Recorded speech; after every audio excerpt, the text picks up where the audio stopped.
Assalamualaikum warahmatullahi wabarakatuh. Salam rahayu dan salam sejahtera bagi kita semua. Sahabat dan dulur-dulur pecinta dunia spiritual dimanapun Anda berada,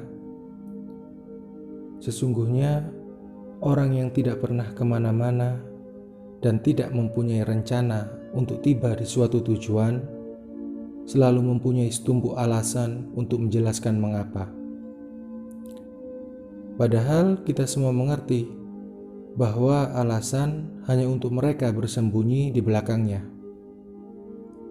Maka dari itu, saya pribadi berharap agar sahabat dan dulur-dulur semua mulai menetapkan tujuan dan memberanikan diri untuk melangkah.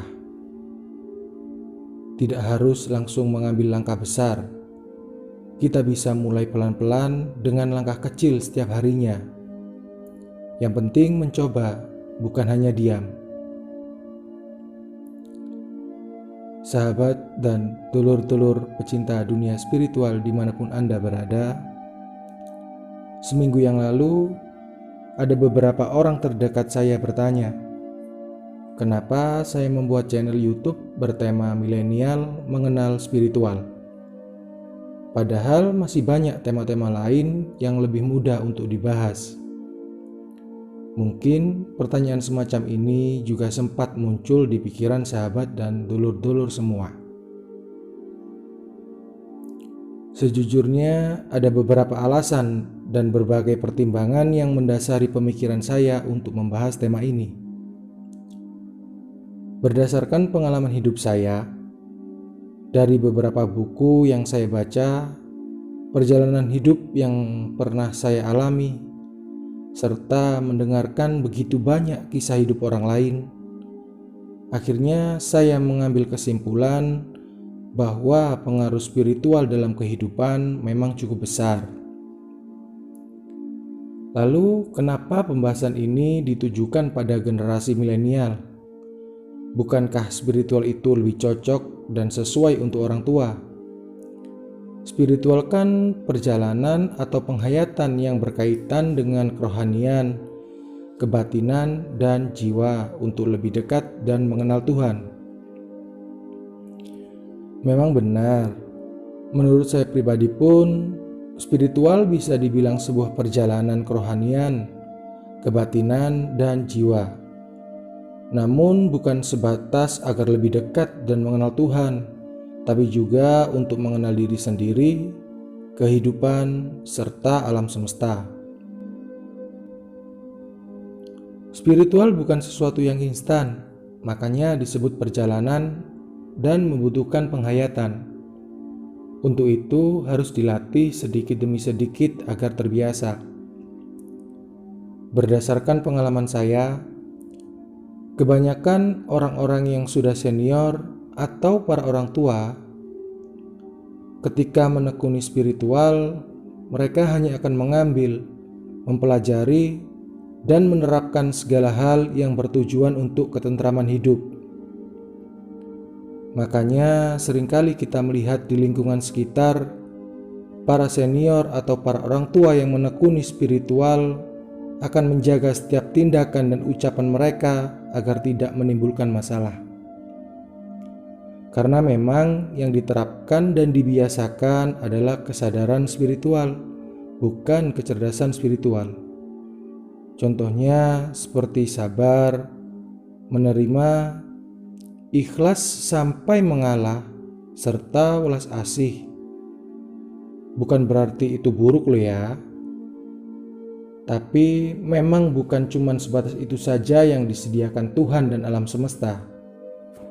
Masih begitu banyak rahasia-rahasia yang Tuhan tebarkan di alam semesta yang selama ini tidak bisa dinalar maupun diakses menggunakan pikiran sadar manusia. Masih begitu banyak informasi dari alam semesta yang selama ini tersembunyi. Nah, inilah salah satu alasan yang mendasari saya untuk mengangkat tema spiritual yang sengaja saya tujukan kepada milenial, Karena ketika generasi milenial mengenal spiritual, saya yakin akan terlahir tokoh-tokoh besar baru yang berpengaruh di dunia nantinya. Contohnya seperti Leonardo da Vinci, Ibnu Sina, Isaac Newton, Mahatma Gandhi, Nikola Tesla, dan masih banyak lagi tokoh-tokoh dunia yang pemikiran dan karya-karyanya bermanfaat sampai saat ini. Mereka adalah manusia-manusia yang berhasil mempraktekkan spiritual. Seringkali pemikiran besar dan karya hebat mereka lahir dari apa yang mereka sebut sebagai intuisi dari Tuhan dan alam semesta. Jika kita berbicara tentang hal-hal dan ilmu yang berkaitan dengan spiritual di lingkungan kita, maka kebanyakan dari mereka akan berkata bahwa spiritual adalah pelajaran dasar yang ada di setiap ilmu agama dan kepercayaan di dunia. Tapi pada kenyataannya, pelajaran di sekolah dan di lingkungan kita hanya mengajarkan konsep ketuhanan dan hubungan antar manusia saja. Tidak pernah ada yang mengajarkan siapa kita sebenarnya sebagai makhluk Tuhan, apa tugas dan fungsi masing-masing manusia di alam semesta. Hampir tidak ada sama sekali. Kita selalu didoktrin dengan ajaran Tuhan itu satu, dan Tuhan tidak bisa kita kenali menggunakan panca indera. Ya, memang tidak bisa. Untuk dekat dan mengenal Tuhan, ya harus menggunakan jalur spiritual. Lalu, kenapa para spiritualis yang ada di sekitar kita memilih diam dan tidak mau mengajarkan hal-hal atau ilmu yang berkaitan dengan spiritual? Apa karena susah dipelajari atau rawan disalahgunakan? Iya, memang benar.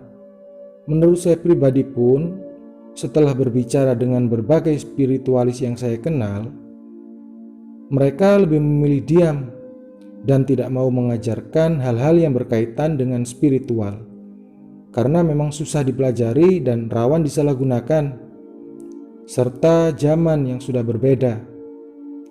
Maka dari itu perlu niat dan prinsip yang kuat. Jika berbicara mengenai zaman yang berbeda, jujur tanpa kita sadari, kehidupan zaman sekarang sedikit demi sedikit mulai menjauhkan manusia terhadap Tuhan. Kita mulai dibuat terlena dan nyaman dengan perkembangan ilmu pengetahuan dan teknologi masa kini. Selain itu, kita juga dibuat terbiasa dengan kesibukan menuntut ilmu pengetahuan yang bersifat materialistis. Wajar sih, karena memang pada dasarnya setiap manusia mempunyai keinginan kuat untuk menang, terlihat superior, dan menjadi nomor satu, tidak ingin terlihat lemah, serta tidak ingin diremehkan orang lain. Apalagi sistem yang berlaku dalam masyarakat saat ini lebih terfokus pada sistem ekonomi dengan tujuan untuk memenuhi kebutuhan hidup.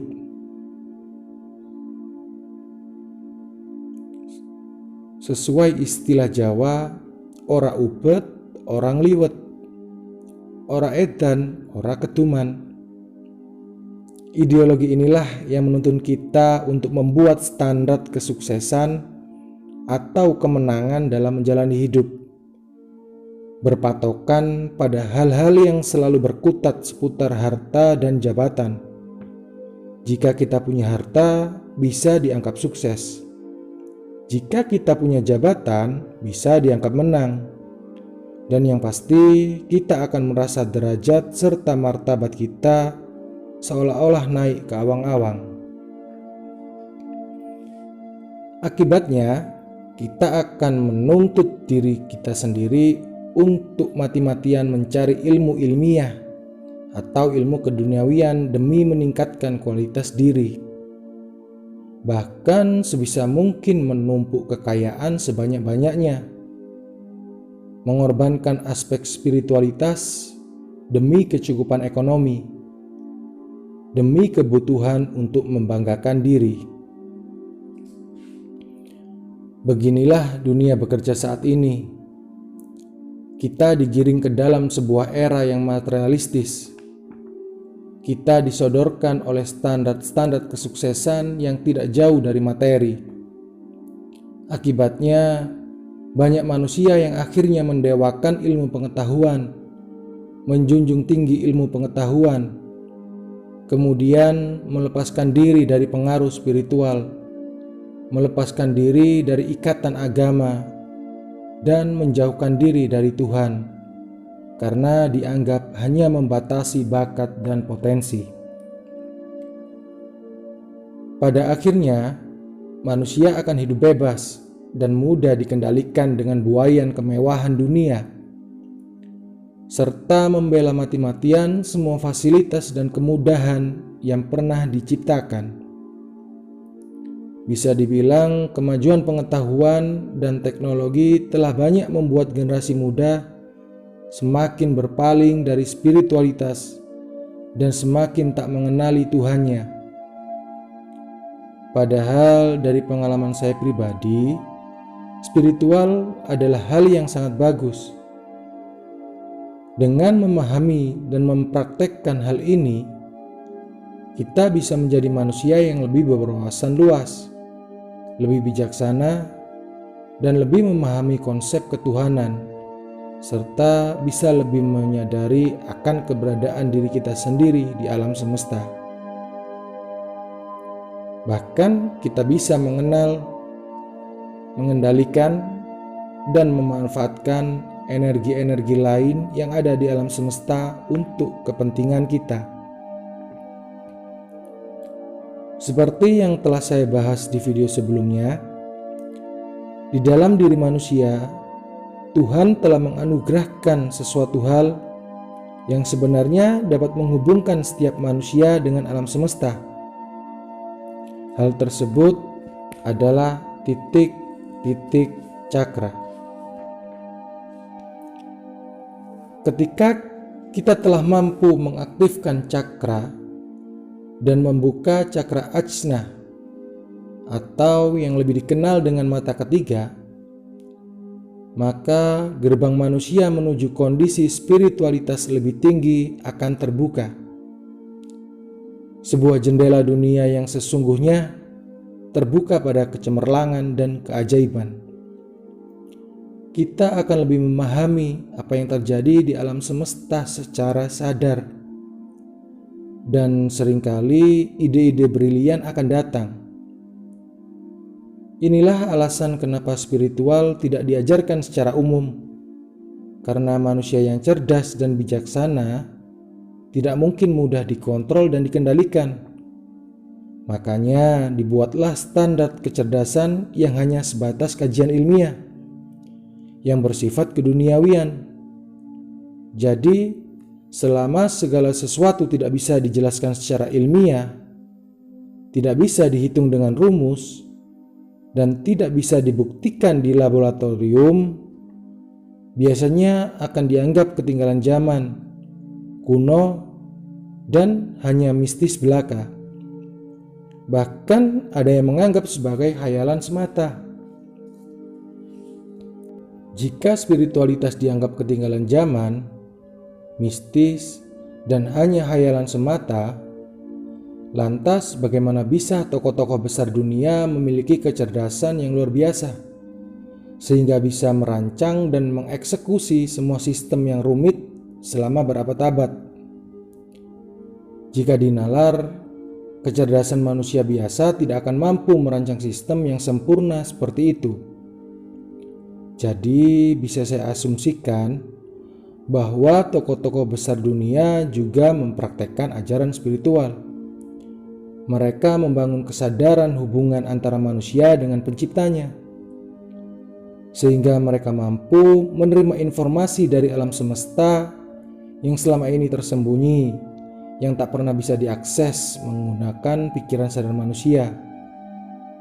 Oleh karena itu, saya pribadi berharap kepada sahabat dan dulur-dulur semua, terutama generasi milenial, sebelum dunia direstart, sebelum sejarah dan agama dihapuskan, sebelum itu semua terjadi, marilah kita tumbuhkan minat dan mempelajari bersama berbagai hal yang berkaitan dengan spiritual, agar mampu menciptakan sistem bermasyarakat yang lebih baik, menciptakan sistem ekonomi yang lebih baik, serta menciptakan kehidupan yang harmonis bagi sesama manusia dan alam semesta.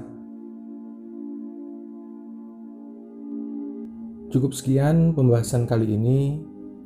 Apabila ada kata-kata atau kalimat yang kurang berkenan, saya mohon maaf sebesar-besarnya.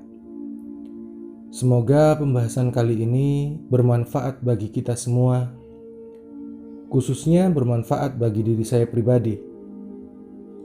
Dan semoga kita semua senantiasa dalam lindungan Tuhan yang mempunyai segala bentuk materi, energi, ruang, waktu, dan keanekaragaman.